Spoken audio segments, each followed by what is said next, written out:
Hi everyone! In today's lesson, we're going to learn how to shade wrinkles on elderly skin. Wrinkles are essentially folds in the skin, similar to the folds of an eyelid, but what sets elderly skin apart isn't just the folds. It's also the dryness and visible pores that give their skin a more textured, uneven appearance compared to youthful skin.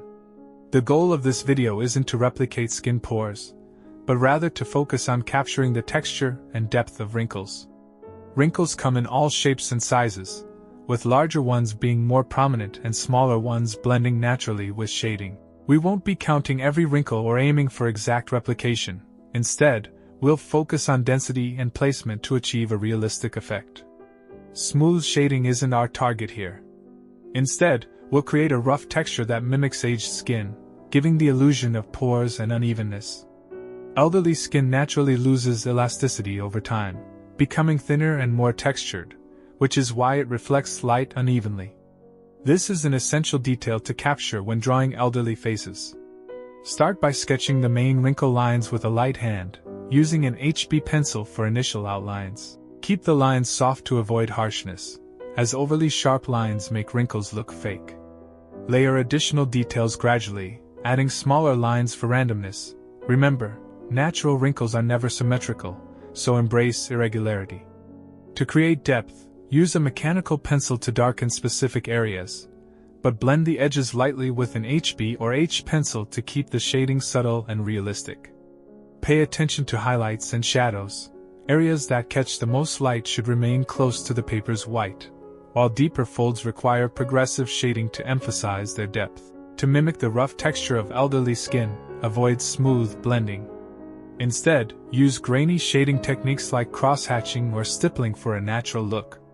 Work section by section, adding fine details as you go. Up close, some areas might look incomplete, but when viewed from a distance, the overall effect will come together beautifully.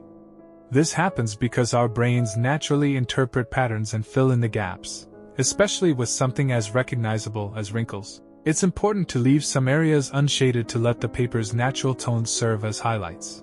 But avoid overdarkening lines, as this can make wrinkles look unnatural. Wrinkles, contrary to popular belief, are often easier to draw than smooth skin because graphite thrives in creating intricate details. The more small imperfections you add, the more realistic your drawing will look. To make sure your work comes together cohesively, step back regularly to view the drawing as a whole. Finally, while you're shading, always keep in mind that elderly skin tells a story. It carries a lifetime of expressions, experiences, and emotions. These details make it fascinating to draw, and when done well, wrinkles add a unique sense of character and realism to your art. Don't rush the process. Every wrinkle, every shadow contributes to the overall depth of your work. Experiment with your tools as well. Blending stumps, brushes, or even your finger can create different textures if you want to try variations. Mastering this technique will not only help you draw aged faces but will also give you a deeper understanding of how light and shadow interact with textured surfaces in general. Remember, the key to improving is to practice consistently and observe real-life references carefully, as they are the best teacher.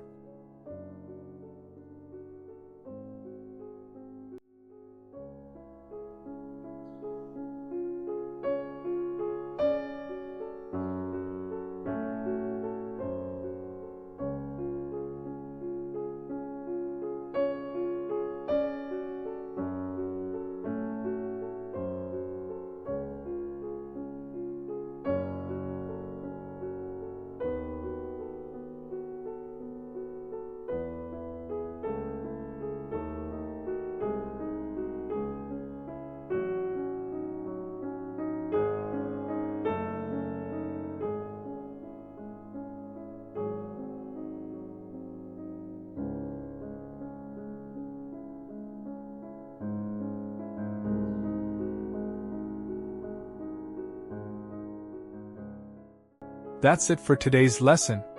If you found this helpful, don't forget to like the video, subscribe to the channel, and hit the notification bell. Share the video with your friends, and let me know your thoughts in the comments. I'd also love to hear your feedback or any ideas for future lessons. See you in the next video.